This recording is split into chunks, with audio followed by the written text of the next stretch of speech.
Welcome back to One American Baseball Podcast. You're joining us on September 15th of this beautiful year, 2025.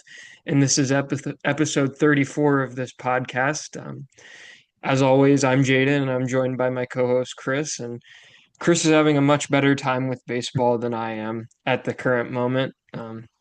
And we will get into our weekly takeaways for both our teams and mine. Folks, I'm just going to warn you, it's going to be pretty depressing, and I'm pretty upset with my Redlegs right now. And that's where I stand with them. Chris is much higher on his Guardians, and I don't blame him. I would be too if I was a Guardians fan. And then we'll go around the league a little bit like we always do. We've got Cal Raleigh making more history, a couple teams clinching some playoff berths, and then we're going to talk about the NL wild card race as much as I really don't want to do that right now. But I'll take the weight on that. Don't worry. yeah, yeah. So thankfully, I've got Chris here to keep it light, and he's going to get to listen to me have a little therapy session for myself here in a second. But Chris, do you want to start with your Guardians today? Yeah, I just wanted to say I think it's so funny that both of our teams are 2.5 games out of the wild card, the third wild card spot coming into today's uh well, the Guardians are off today, but coming into today's day of baseball around the league. And it's just funny how our perspectives are so different on our teams. I mean, it's justified. The Reds got Yeah, swept by the A's, which obviously Jaden will get into later, but the Guardians have won 9 of their last 10, and I'll kind of get into the last week of baseball for the Guardians because regardless of if they make the playoffs or not, this has been a really exciting stretch of baseball, and I don't think that anybody would have really expected this a month ago, based on how they were playing and how things are looking. I think that the Guardians, I've said this before, but I think that the Guardians could have just folded very easily and lost 85, 90 games. And, it wouldn't have made that much of a difference that when it just comes down to it. But credit to the Guardians, they've really fought their way back into this wild card race, and they didn't get very much help around the league all week. The Mariners also have won 9 of their last 10. They've won 9 in a row coming into today, and I'll get into it a little bit later. But the Astros are now in possession of that third wild card spot, and they haven't been nearly as hot as the Mariners, but. The point is that the Guardians are taking care of business, and whatever is happening around the league is just going to take care of himself as long as the Guardians win baseball games. And I talked about it last week how the Guardians they're playing the right teams at the right time for making the playoffs if they control their own destiny. And I'll kind of get into the two series that the Guardians had this week. It was both really good series. They won 3 out of 4 against the Royals, and specifically games 1 and 2 of that series was some of the most exciting baseball I've seen the Guardians play since last year. The first game of the series was a 10-2 victory, and that was the most lopsided win of the season for the Guardians. That was really fun to watch. Um, Slade Cecconi took a no-hitter into the eighth inning, which I'll talk about the starting pitching staff later, but it's the starting pitching staff has looked phenomenal recently. Um, and then the next day, Joey Cantillo threw 8 shutout innings, and the Guardians won 2-0. So the offense didn't look nearly as good as the day before, but it didn't matter because Joey Cantillo picked up the bats. So that's just kind of what this team has been doing. If they don't do very well on offense one day, then the starting pitching staff and honestly the bullpen as well has really picked up the slack as far as the bats go. And despite winning 9 of the last 10, the Guardians haven't really lit the world on fire when it comes to hitting the ball, which is pretty crazy. But game three of the series, this was Wednesday. They lost 4-3 against the Royals. That was really the one blemish on the week. It was a very winnable game. There was a double steal early on in the game when I believe it was Stephen Kwan stealing third. He got thrown out by Salvador Perez, and I think I want to say that Angel Martinez was behind him. Whoever was hitting second that game, stole second base successfully, but that cost the Guardians a run because Manzardo hit a home run the next pitch, and Yeah, if they didn't put on that double steal, then that would have been a 3-run homer, and we would have been at the very least looking at extra innings in that game, if not had squeaked something out. And then there was another play in the game where Stephen Kwan had a throwing error, and that cost another run. So that was a very winnable game, but luckily the Guardians really, had some other clutch moments, which made that game not matter too much. They won 3 out of 4 against the Royals, and they leapfrogged them in the standings. And the Royals are kind of down now at this point. The Royals going into that series were ahead of the Guardians in the standings. The Guardians had an 8% chance to make the playoffs this time last week, and the Royals had about a 10% chance of making the playoffs, somewhere in there. And at this moment, the Royals have a 0.1% chance of making the playoffs. So we basically eliminated the Royals from the playoffs this week, so that's one less team that the Guardians have to worry about.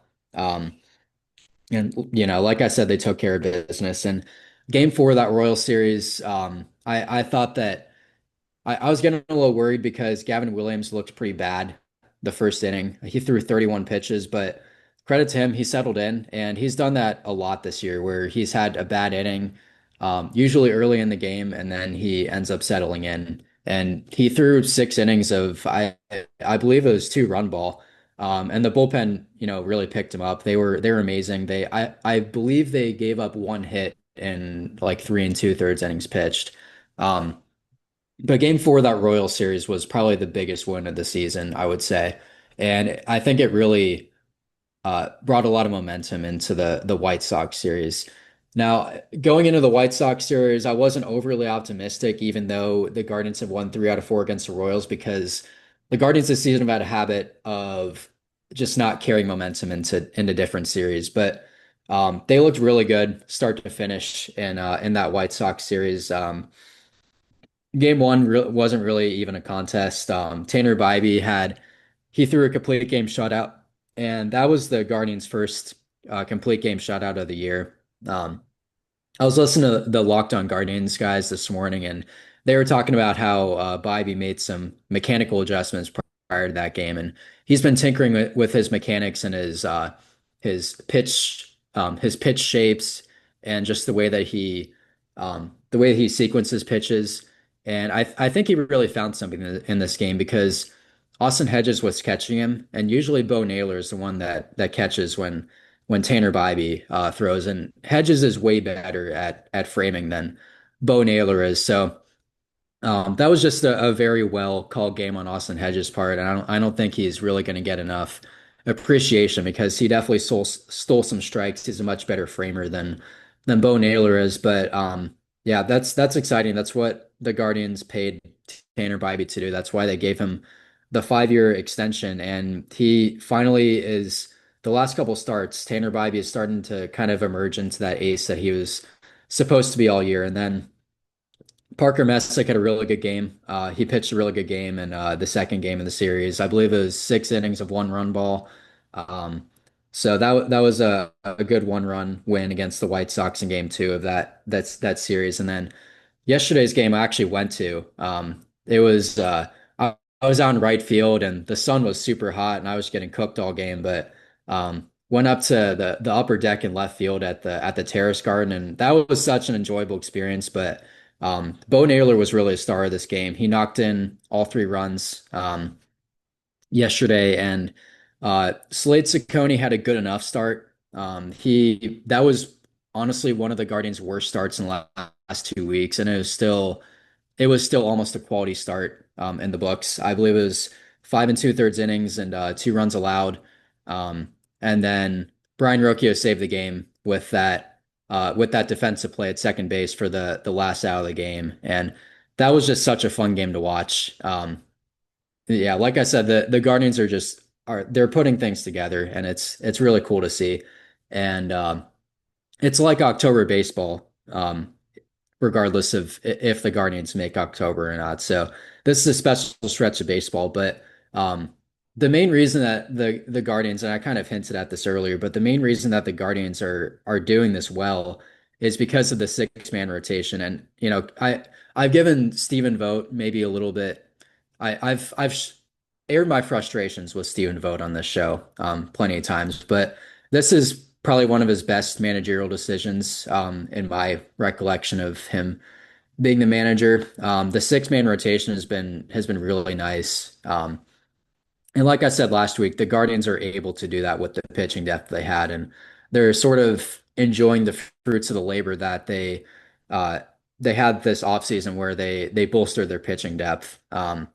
But in the month of September, the starting pitching staff has the 262 earn run average, which is leading the majors. And the starters, amazingly, this is probably the most impressive stat of them all, is that the starters are averaging 6 1/3 innings pitched in the month of September, and that's not exactly a small sample size. That's 12 games, and when your starters are averaging getting into the seventh inning, that's absolutely huge. And that leads the majors by a wide margin. You know, the amount of innings pitched that the starters have had this month. And the starting pitching staff gives this team a chance to win every single day. And it seems like everyone is really feeding off each other in that starting rotation.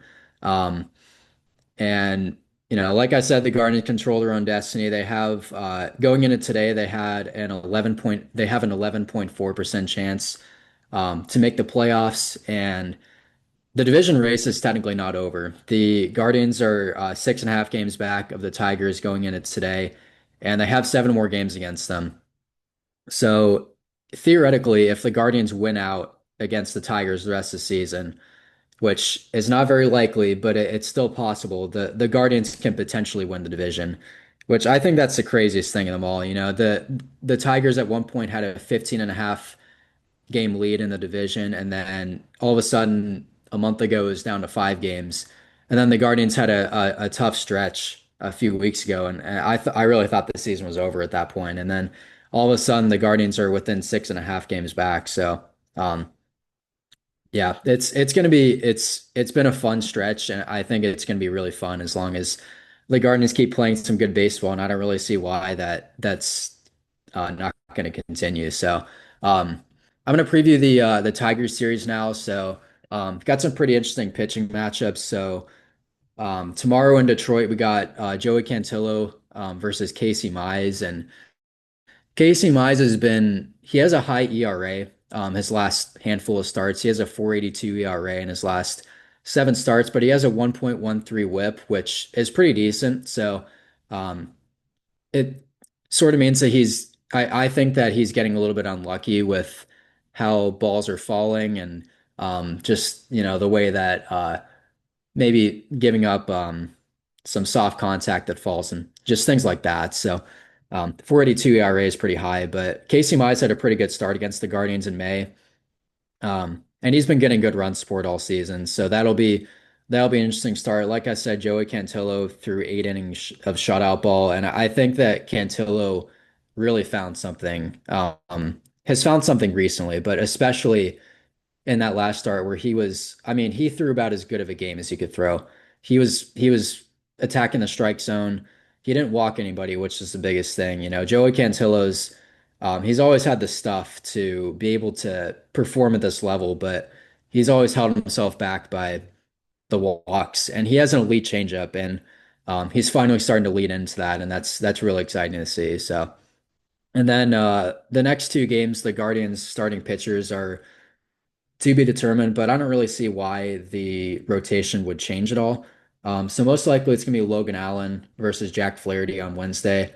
Logan Allen has put up kind of the most pedestrian stats of this Guardians rotation. He's still been very solid. He's been averaging over 5 innings a start the last few starts. And Jack Flaherty's been struggling. I think that game one and game two are definitely winnable in that Detroit series. Um, and yeah, Jack Flaherty's a 5.75 ERA in his last starts with a 1.36 WHIP.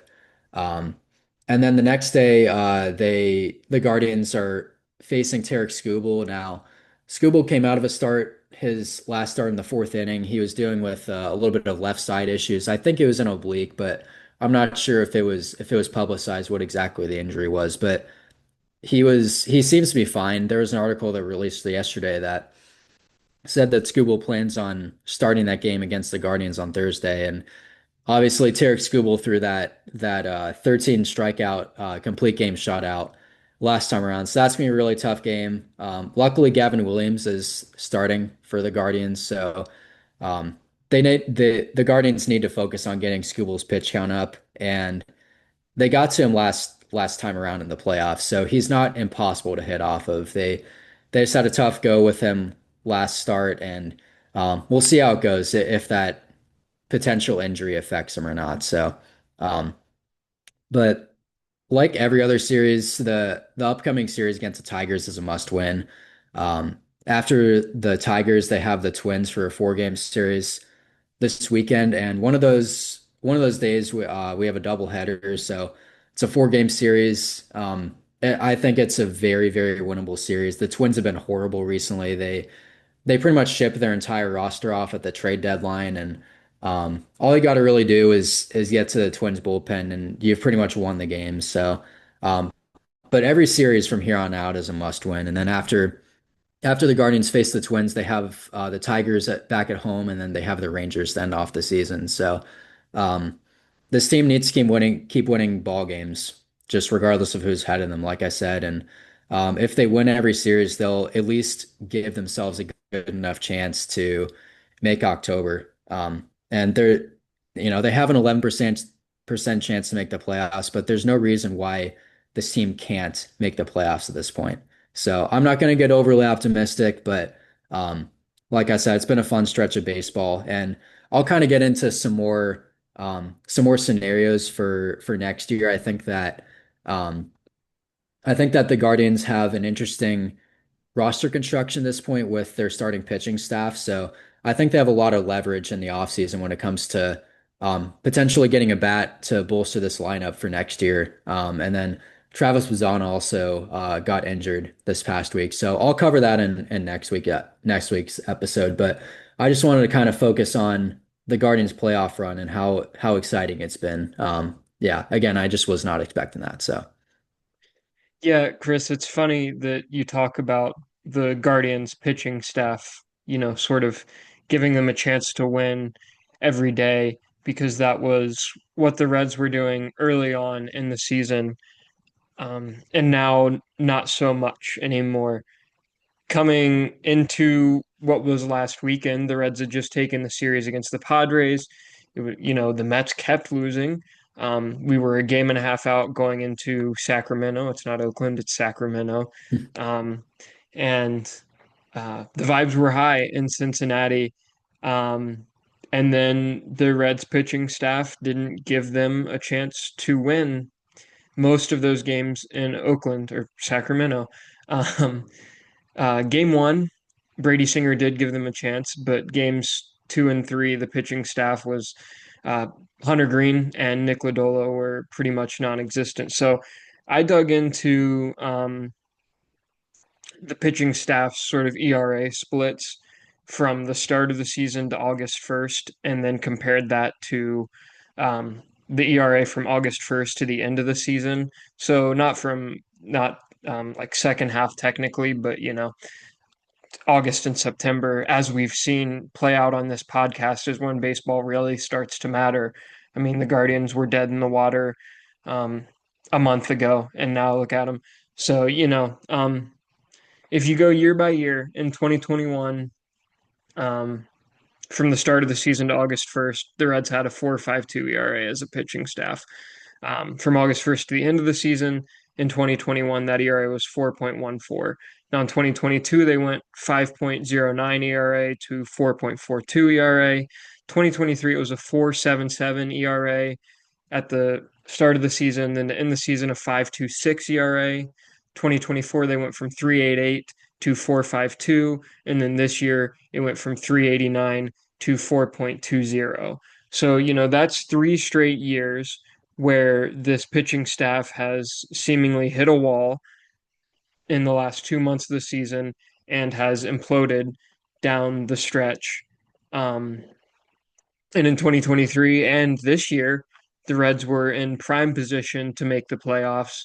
And in 2023, I mean, the ERA for the pitching staff for the last 2 months of the season was 5.26. So obviously the pitching staff sort of blew it in 2023. This year it's up to 4.20, which isn't a terrible ERA across the pitching staff for the final 2 months of the season. But with this Reds offense, which is absolutely anemic and doesn't show up to the ballpark most days, they have to be the pitching staff they were in the first half of the season, where they had a 3.89 ERA.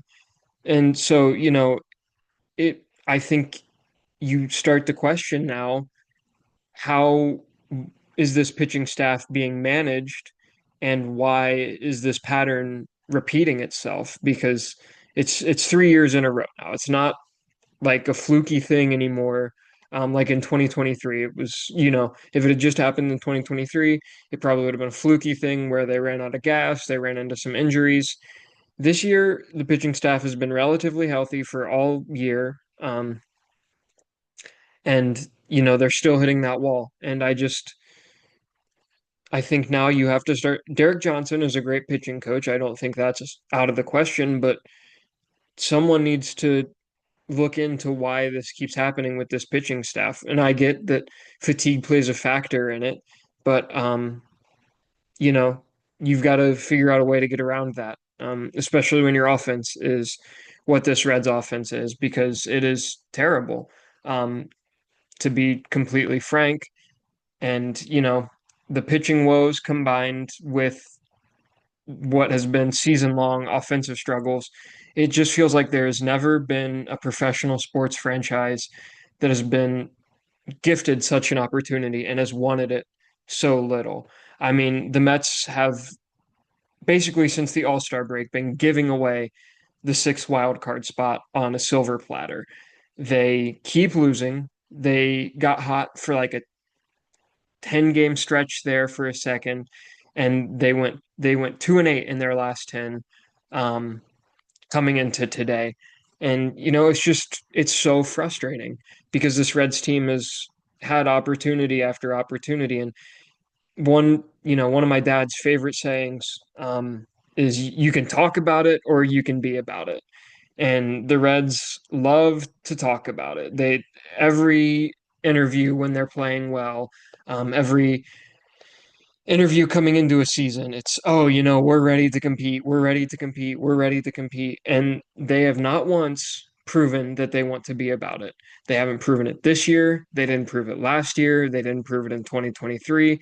And to be completely honest with you, the Reds as a franchise have not proven that they've wanted to be about it since 1997, apart from 2012 when they got reverse swept by the Giants, in the DS, and the Giants went on to win the World Series that year. But I would say that's the only year that this Reds team has ever truly been about it since they were, good team in the mid 90s. Um, I don't know if this team could make the playoffs in a one team league, frankly. That's how much they seemingly do not want to make the playoffs this year. Um, like I said, they've been given so many opportunities throughout the season, and if they would have just capitalized on half of them, they'd be comfortably in a wild card spot. I'd be in a better mood. This podcast would be a much happier podcast, but they refuse to do it. I mean, I'll probably, once they're mathematically eliminated, which I assume will be either next week or the week after's episode, I'm going to go back and look at all the games that were winnable, that they just lost. I mean, there have been so many this year. And even losing all of those games, which have been so winnable, they're still only 2.5 out because the Mets don't want this playoff spot, and the Reds will not take it. They refuse to do anything to come get this wild card spot. And frankly, it's probably for the best that they miss the playoffs, because I don't think there's one person associated with this team that really deserves to see October baseball. I don't think the players necessarily deserve it. I don't think the coaching staff deserves it. I think the coaching staff has done a pretty poor job. I know I was defending Tito a week ago, but the confusing decisions have really begun to stack up in this last week when we've needed to make the playoff push. And Chris Valleca's obviously not the answer for a hitting coach. And I certainly don't think that Nick Krall or the ownership group deserve to see the playoffs. I don't think they have done anything to deserve any success for themselves. They've proven year after year that they don't care about winning baseball. I think the last person who deserved to win with this franchise retired as a Blue Jays minor leaguer because our front office and our scumbag ownership didn't want to bring him back. And that's just the truth. The last person who deserved to see any success with the Cincinnati Reds was Joey Votto, and he retired as a Dunedin Blue Jay or whatever their AAA team is.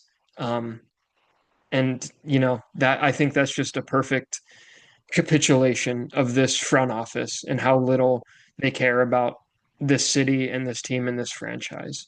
Um, and like I said, they go into Oakland after taking a series in San Diego, and you're excited because they're playing a AAA team in a AAA ballpark with one of the worst pitching staffs in the league, and they play the most lifeless brand of baseball imaginable. They get swept by the Oakland A's in a series where they needed, if they had just taken 2 out of 3, they'd be half a game out of a wild card spot right now. But they get swept, which was really hilariously predictable. I think if you had told me 2 months ago, hey, going into that Oakland series, the Reds are going to take in 2 of 3 from the Mets and 2 of 3 from the Padres. They're going to be a game and a half out going into Oakland or Sacramento or whatever. And I would have gone, oh, they're going to get swept in that series, aren't they? And I would have been right. Game one, they go 0 for 12 with men in scoring position and leave 11 on base. Brady Singer goes 6 innings of 2-run ball. The bullpen gives up 1 run, and the A's win 3-0 in a shutout victory. And like I said, that pitching staff is one of the worst in baseball. And they were playing in one of their second most hitter friendly park in baseball behind Coors Field. And the Reds got shut out.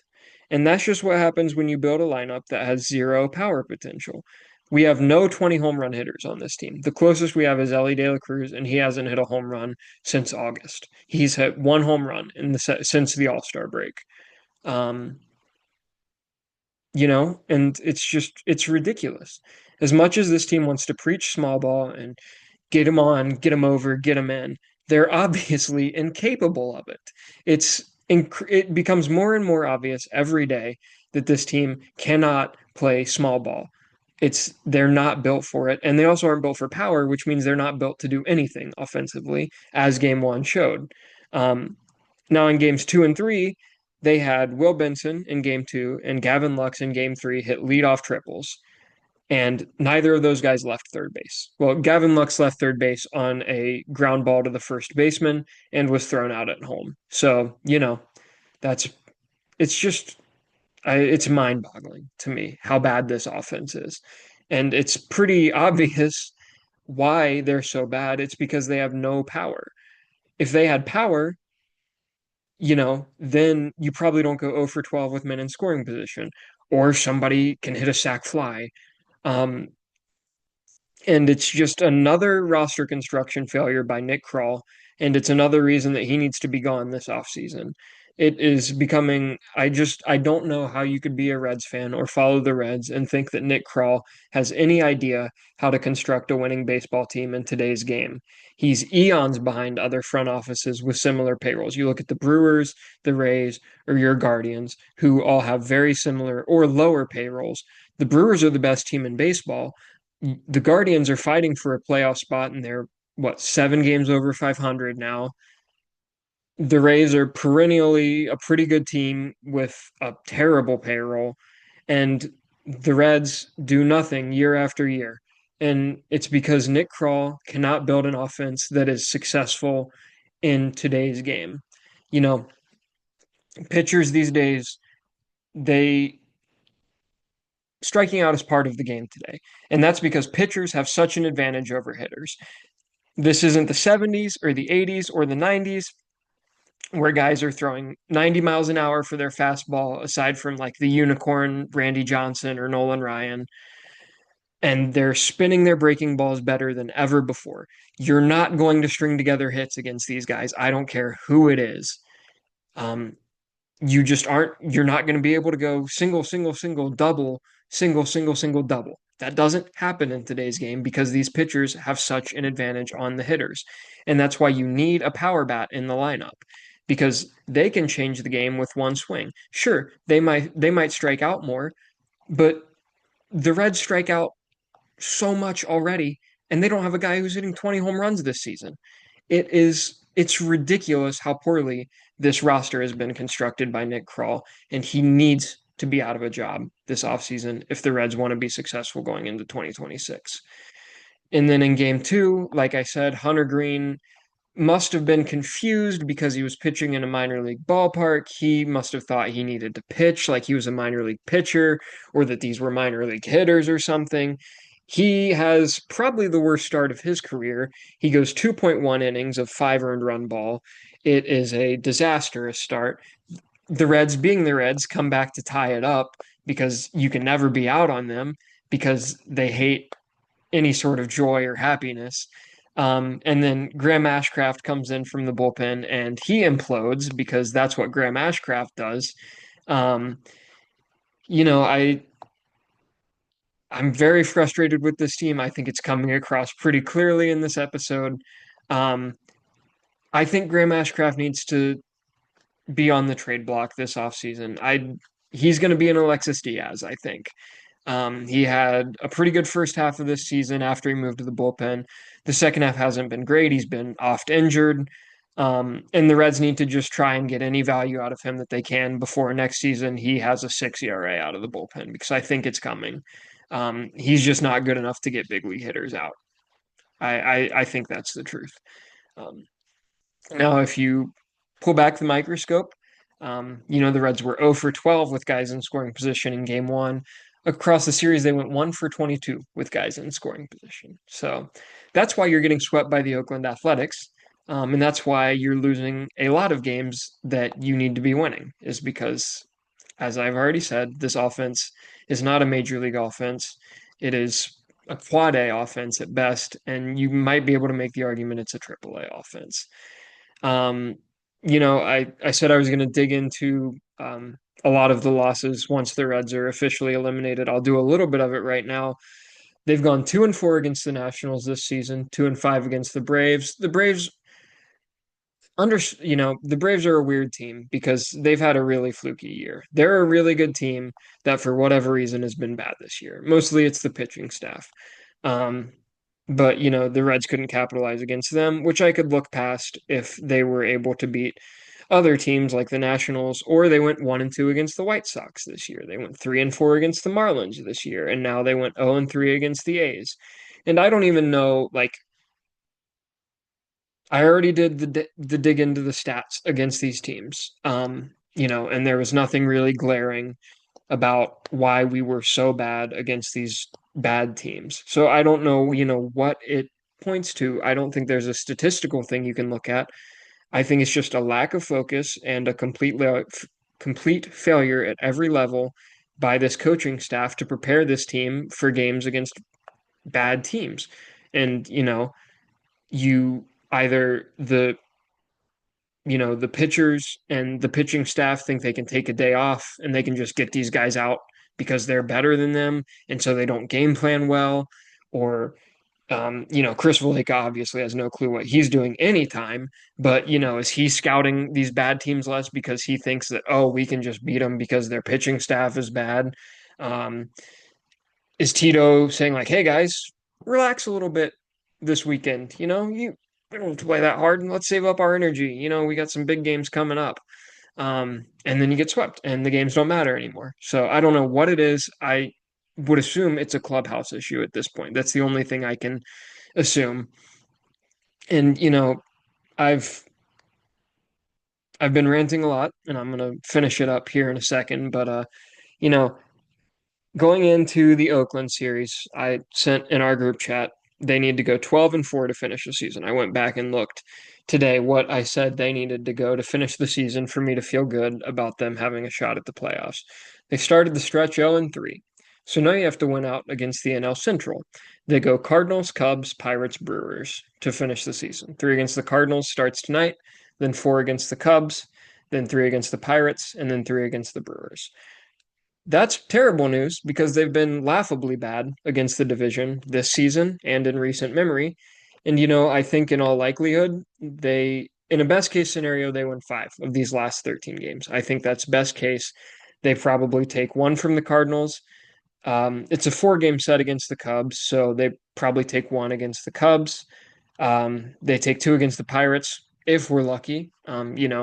That's like I said, this is best case scenario. They take two against the Pirates, and then they get one against the Brewers. So, at this point, it'll be a miracle if they finish over 500. I think. And this is the last thing I'll say about the Reds to finish off what has been a pretty cathartic episode for me. I think, watching this team, you could convince yourself that you've died and you weren't a good enough person, and now you're in hell. And you know, they got the punishment a little bit wrong um, in the good book. And the eternal damnation part of it is that you're actually a Reds fan for all of eternity. There's just so little hope for this franchise. And it becomes more and more obvious every day that these guys have vacations booked for September 30th, and they don't want to have to cancel their plans. And it would be different if it wasn't the same thing every year. But the last time the Reds had a winning record post All-Star break was 2013. And every year in the off season, they come in and they go, "Oh, look, we signed." Um, Austin Hayes is the most recent example, so he's going to get thrown under the bus here. But it's not. It's been Jamer Candelario too, or Mike Moustakas. Oh, we signed this guy who was good 3 years ago. He sucks now, but he was really good 3 years ago, and we think we can fix him, and they can't. And then they go, oh, but we also have all these young guys who are ready to take the next step forward. They're ready this year, and they aren't. Um, but even still, they find a way to stay competitive well into the season. Um, and here you are, September 1st, and you go, wait a second, we've got a chance at this thing. And then they do what they did this year, and they do what they did in 2023. They fall apart in September, and you go, "Oh, man, I'm never watching this team again. I hate this team. I gotta pick a new team to follow."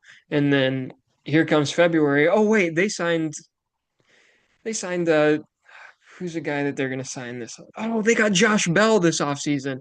He's gonna be great in Great Oh, American Ballpark. that's gonna be And a disaster. Whoever gets Josh Bell is gonna be a disaster. I just want to put that out there. so He's not good anymore. um it'll be the same story next year. I'll see you guys next year in September. I'll have fallen for it again. Josh Bell will have been DFA'd in August or July. Um, but yeah, I'm pretty frustrated with this team, I think, as anyone listening could tell. But uh, thank you for listening to it because I really needed that. I think that was good for me to get some of that out of my system. Yeah, I think with every good artist comes every good piece of art comes from great pain. And I think the rant that you just put together was great art. There was a lot of clippable content there and a lot of quotes that we could cherry pick, but um good stuff. But I wanted to kind of pick you up a little bit. I was looking at maybe not as much as I wanted to, but I was looking at the offensive rankings for baseball team Mm, wise, and we covered just spoiler alert, we covered two of the bottom five offenses in all baseball. The Guardians are tied for second to last in baseball in OPS plus rankings. The mm. Guardians have an 83 OPS plus this year, and that is the Locked On Guardians guys were talking about earlier today, which is what kind of sparked the curiosity for me. But this is the 35th worst year in Guardians baseball offense in 36 years. This is the worst offense that the Guardians have had since 1991 when they were playing in Cleveland Municipal Stadium. So this is just a historically bad offensive year for the Guardians. And the Reds are they have a 90 OPS plus this year. They're 25th in or sorry, 26th in baseball. as far as OPS plus goes. So they're ahead of the White Sox, Guardians, Pirates, and Rockies. It's pretty good So company. it, yeah, at least the Reds have a better offense than the Guardians this year. But I definitely relate very heavily to the offensive struggles that the Reds have gone through. The Guardians have not been much better, and like I said, the Guardians pitching staff has been bailing them out recently, which is the reason why the Guardians are doing so well. And I was looking at yesterday too. The Guardians have a negative 31 run differential going into today, and they have by far the best record of anybody in baseball with a negative run differential. So the Royals are the next closest. But anyways, I wanted to put that out there before we get into our around the league segment. Yeah, let's flush the Redlegs and get into the around the league because there's still exciting things happening in baseball, even if they aren't happening in Cincinnati. The first one I wanted to get into was that Cal Raleigh tied Mickey Mantle for the most home runs by a switch hitter in a season. So he had his 54th yesterday, and that ties Mickey Mantle for the most home runs by a switch hitter in any season. Cal Raleigh continues to have a really impressive season. I don't, as much as I think he deserves the MVP award, and if I got a vote, I would give it to him. He's probably not going to win it because the Yankees are a bigger market and people now are obsessed with average because Aaron Judge is hitting for it. Um, but Cal Raleigh continues to do things that, no catcher, no switch hitter has ever done in the history of baseball. So, shout out Cal Raleigh. Come play for my Redlegs. Yeah, for sure. I think that uh, if I haven't looked at Aaron Judge's stats recently, admittedly, but Cal Raleigh he should be heavily considered for the MVP at the very least, if not be almost a lock for the MVP at this Mhm. point. So that's all I have to add there. So Yeah. um, Let's yeah, get into this Phillies and Brewers talk. They both clinched playoff spots this week, so good for them. Do you have yeah, for anything on sure. that or? Yeah, yeah, the Brewers have won 91 games this year and the Phillies have won 89 games. So, you saw those coming from a mile away. I thought the Phillies were going to fall apart, especially with they've had some injuries recently. Like we said, they Jose Alvarado had a suspension for about half the season, then Trey Turner, and as was it Alec Boehm as well who went down with an Yeah, injury? both of them. Yeah.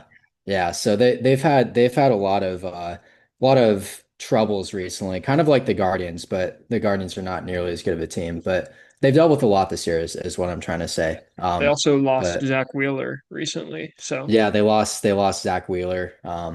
So yeah, it's been the Phillies are gonna be exciting as always to watch in October, and they're a likable team in my book. Bryce Harper's had that sort of career arc where he was super unlikable earlier in his career, and then he's matured, and now he's one of the most likable players in baseball, I think. mhm. So Kyle Schwarber is really easy to root for as well. He was a 2016 Cub, so I don't like him that much, but he is fun to root for. He's an electric player, so Yeah, that's all I have there. yeah. I've got a little bit on this, because my Red Legs are out of it, not mathematically, but for all intents and purposes, they're out of it. So it's that wonderful time of year when the leaves start to change. The weather hasn't started to cool down yet. I'm hoping that'll come eventually. But along with that, and the Halloween decorations comes the annual me picking who I'll root for in October to make it a little bit more exciting for me. Really, it's become a wonderful yearly tradition, and I don't think I would trade it for the world. Um, if I had the money, I don't, but if I did, I'd consider maybe buying a jersey or a shirt, or a jersey or something from the team that I, uh, you know, uh, hitch my wagon to every October, and make a fun little tradition out of it. Because I think it'd be funny to look back at the collection in 50 years when the Reds playoff series winless drought is up to 80 years, and I can look back at all the years I was a Phillies fan or a Mariners fan or a Giants fan or whatever. Sadly, I don't have the money for that, but if you want to donate to the Jaden Watkins, you know, um, Phillies shirt fund this year, please let me know, and I'd greatly appreciate it. Both these teams are teams that I'm probably going to be pulling for a little bit this October, which might be shocking when it comes to the Brewers. I've always been partial to the Phillies in October because, like you said, Bryce Harper's super likable. Kyle Schwarber is likable, and he's an Ohio guy. I like Trey Turner a lot. Bryson Stott is pretty easy to root for. Those are all guys that I'm a fan of. Um, I come and go on Alec Boehm, but for the most part, a pretty likable team. And Citizens Bank is always such an awesome atmosphere in October that it's hard not to root for them if you don't have a team in the fight because it's so loud at the bank and it's always so packed there. And it makes it super fun to watch on TV. I can't imagine what it would be like in person. And then, I've been a pretty vocal Brewers hater in the past, but, I'm deciding it's time to just admit that they're a franchise that is, really well run from top to bottom. They have a plan, they stick to it, and it works for them. And, jealousy is never a good look. And I think that's where a lot of that hate comes from is knowing that they don't they play on a similar payroll that the Reds play on. Um, and they're just able to do it better because their front office is better. So, they deserve respect. I think the Brewers are one of the franchises that has never won a World Series or it's a pretty Yeah, that's long right. drought. Yep. So, I'm going to be rooting them on as a tip of the cap as well. Um, the Mariners haven't clinched a playoff berth yet, but they're playing pretty good ball right now. I'll probably root for them in the AL, and then I'll be a Guardians fan if they end up making it. Just by proxy. Um, but the last thing we're going to get into this week is that the Giants and the Diamondbacks are catching up to the Mets in the wild card standings. They both those teams have jumped the Reds after the Reds' disaster. So, it's going to be an interesting wild card race to follow, um, albeit a painful one for me. Yeah, the Mets. What's interesting about the National League wild card race is that the Mets have a 77 and 73 record going into today, and the Guardians have a better record than the Mets, which I didn't think I'd be saying it on September 15th. But the Guardians would be in a playoff position if they were in the National League. Shockingly, the American League was really looking pretty bad until the last month or so, when all of a sudden everybody just got hot. And the good teams just started beating up on the bad teams is pretty much what happened in the American League. But the Snakes are kind of interesting. I draw a parallel to a somewhat parallel because there's not that much that's in common, but I think of the 2024 Tigers when the Diamondbacks playoff run or somewhat playoff run this year. They're in contention.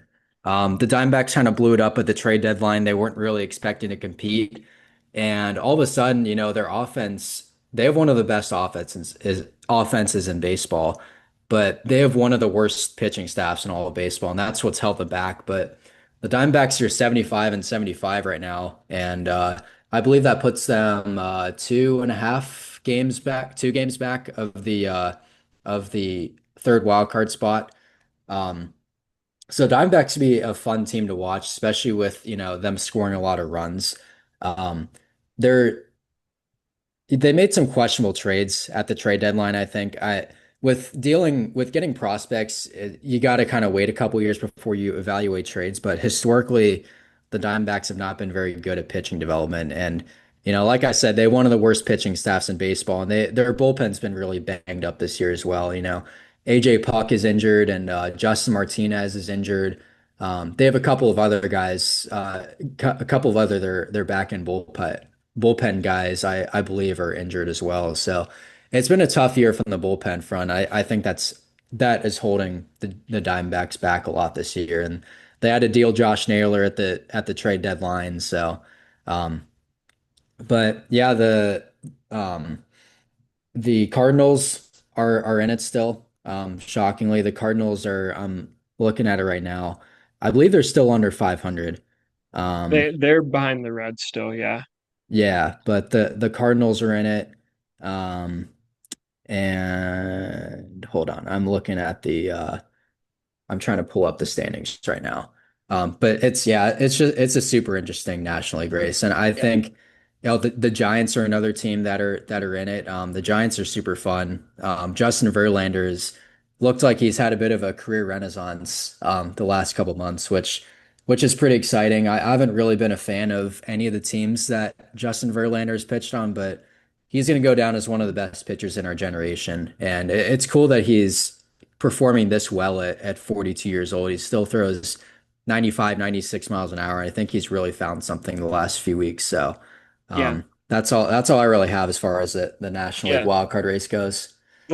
I did some sort of schedule watching today.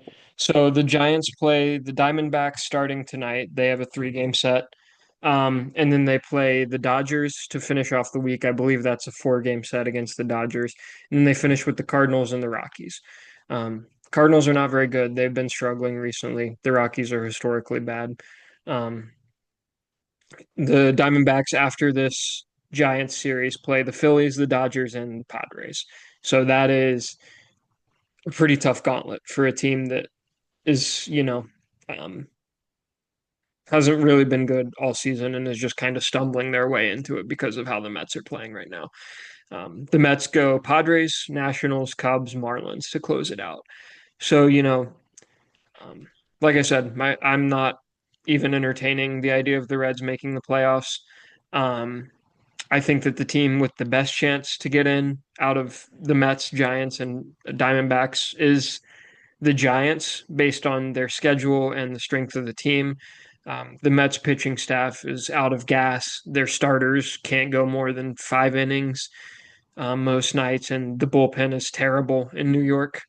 Um, they're 2-8 in their last 10. I see that continuing as a trend. I don't think they're going to play much better. The Padres will probably win that series. Um, I think the Cubs will probably take the series against the Mets. And then the Nationals and the Marlins are, both teams that you think you can beat, but, um, when you don't have good pitching, those are two teams that can outslug you. Um, the Diamondbacks have a gauntlet of a schedule to close out the season. I mean, they're playing the Phillies, the first place team in the NL East. They're playing the first place team in the NL West. And then they're playing the second place team in the NL West and the Padres, and that is all after they play the Giants, who they're fighting for with a wild card spot.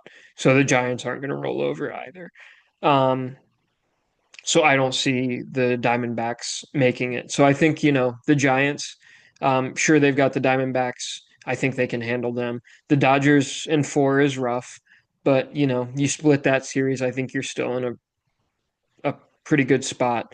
And then you finish with the Cardinals and the Rockies. You should take, if you're a team that, you know, deserves that playoff spot, you should take 5 of those 6 games. And I think the Giants probably will. So I think it's probably going to be the Giants will be your 6th seed in the NL. Yeah, I agree with that. I'm looking at the standings right now, and I didn't really do a whole lot of research on the strength of schedule, but yeah, the Diamondbacks are 5-5 in their last 10 games, and the Snakes are 6-4 in their last 10 games. So in the last 10 games, Arizona is the hottest team. Mhm. But yeah, like you said, with that strength of schedule, um, it's gonna be a bit of a gauntlet. The Dodgers have been human though this year. They're sitting That's at true. 84 and 65.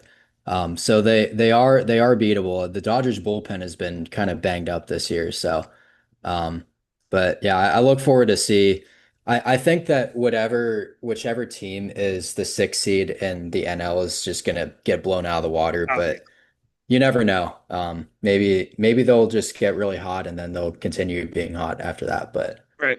none of these rosters really jump out to me that much other than the Giants at the moment. So um, Yeah, as far as yes, well-roundedness goes. yeah. I think it'll probably be the Giants. But that is where we're going to leave you this week for episode 34 of the podcast. We'll be back in your feed next week. Hopefully, um, by then my Reds are just out of it and I can stop holding on to a sliver of hope and look forward to the Josh Bell signing, which is going to be super awesome. I already have my jersey on He pre-order, in he's fact. he is such a Cincinnati Reds signing. That's funny that you brought Josh Bell I into I this. am I would I'd bet on it if I could. Probably. And then hopefully Chris's Guardians are, they have a really good week and we can talk about them maybe sneaking into a playoff spot next week when we talk to you. But that's all for this week. Thanks so much for listening. Thanks for listening.